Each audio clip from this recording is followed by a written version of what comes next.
A DNA member crossed over to the governing party. There are leadership concerns among PLPs, and power of provisional liquidators were revealed. We've got those stories and others. I'm your host, Krishna Virgil, and welcome to the Tribune's Top 5.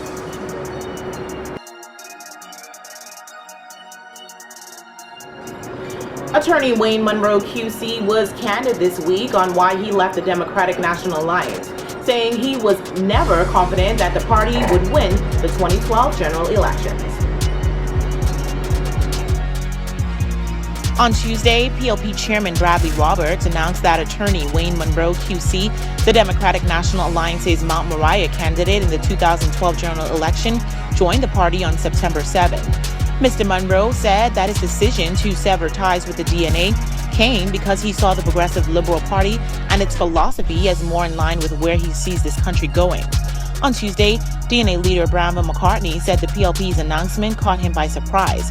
He told the Tribune that the DNA had placed Mr. Monroe on its list of prospective candidates for the next general election and still considered him a member of the third party up until Tuesday. In a later interview with the Tribune on Thursday, Mr. Monroe said he never thought the DNA would be elected to govern the country.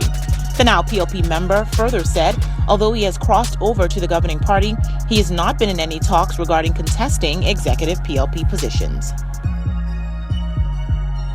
Former Deputy Prime Minister Brent Simonet on Tuesday said he is open to brokering discussions with the FNM and DNA, suggesting that a coalition of some sort between the two groups provides voters the best possible choice in the next general election.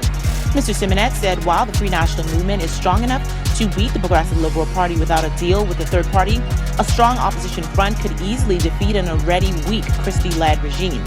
When contacted for his view, FNM Deputy Leader Peter Turnquest said he agrees that those who oppose the government must join forces to defeat the PLP in the next general election. However, he stressed that the FNM was the only real alternative to the PLP. He added that his party's internal data shows it is in good shape to win the next general election, regardless of whether it joins forces with the DNA and prominent independents. Their comments came a day after independent Fort Charlotte MP Dr. Andre Rollins told the Tribune that opposition forces and independent representatives should form a coalition to take on the PLP ahead of the next general election instead of splintering into different groups. Last week, independent Marco City MP Greg Moss announced his plans to form and lead a new party ahead of the next general election. Mr. Moss and Dr. Rollins both quit the PLP in June, citing differences with its leadership. The powers of the court-appointed Bahama provisional liquidators were revealed, with these officials having the discretion to hire and fire employees. Anxiety is growing among party members and supporters over the uncertainty about who will make a leadership bid. Stalwart member and former cabinet minister George Smith admitted to the Tribune on Wednesday. Mr. Smith said Prime Minister Perry Christie should reveal if he intends to seek re-election by the end of this month, along with others with leadership ambitions. He added, quote, "It would be foolish to go to the convention in November and nobody knows who's running and for what," end quote. Mr. Christie, who is 72 years old, has not given any clear indication of what his next move in politics will be. In January, he said it would take a compelling, tangible reason for him to lead his party into the next general election, adding that he told his family in the lead-up to the last general election that the 2012 campaign would be the last.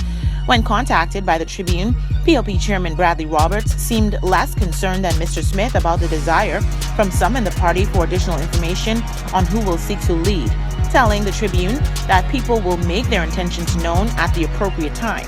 When asked when this time would be, he said, at the convention.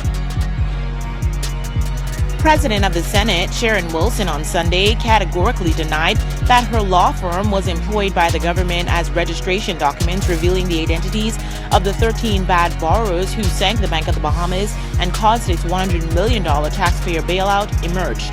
Mrs. Wilson rebutted suggestions that her company, Sharon Wilson & Co., represented the government in the mortgage debt transfer between BOB and Bahamas Resolve Limited, a newly created government-owned entity, and that she had not publicly disclosed the company's alleged involvement, which might have constituted a conflict of interest. She said, quote, "I can categorically deny that. We are not retained or employed by the government. I'm not familiar with this matter and will have to look into it, but we are not employed by the government." The government, the majority shareholder in BOB, last year unveiled the plans to strengthen the Bank of Bahamas through the creation of Bahamas Resolve, which has taken over $100 million in troubled loan assets. The Resolve transaction saw BOB exchange a net $45.4 million worth of bad commercial loans with the government-owned Bahamas Resolve vehicle in exchange for $100 million worth of promissory notes or government bonds. The benefits from that deal, which allowed BOB to write back $54.6 million in provisions and accrued interests, are already being eradicated by its continued losses. With just weeks ahead of the PLP's convention, a stalwart of the party reveals that there are concerns about the direction of the party. The Supreme Court's provisional liquidators who have been put in place to handle Bahamar will be able to hire and fire workers, dispose of the company, take possession of the property, and borrow money from the China Export-Import Bank, among a host of other things. The provisional liquidators are Edmund Ramming of KRYS Global and Mark Nicholas Cropper and Alistair Beveridge of Alex Partners Services UK.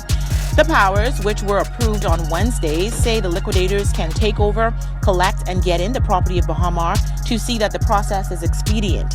Supreme Court Justice Ian Winder last Friday approved the appointment of the three provisional liquidators, and Bahamar welcomed the move. The liquidators will not have the power to sell, deal with, distribute, part with, possession of, charge the same, or any part thereof other than for the purpose of carrying on the business of Bahamar. However, they do have the power to dismiss individual employees of Bahamar without sanction of the court. Want to get in on the discussion? Well, here's how you can. Just log on to our website at www.tribune242.com, like us on Facebook, the Tribune News Network, send us a tweet at Tribune242, or subscribe to our YouTube page, Tribune242.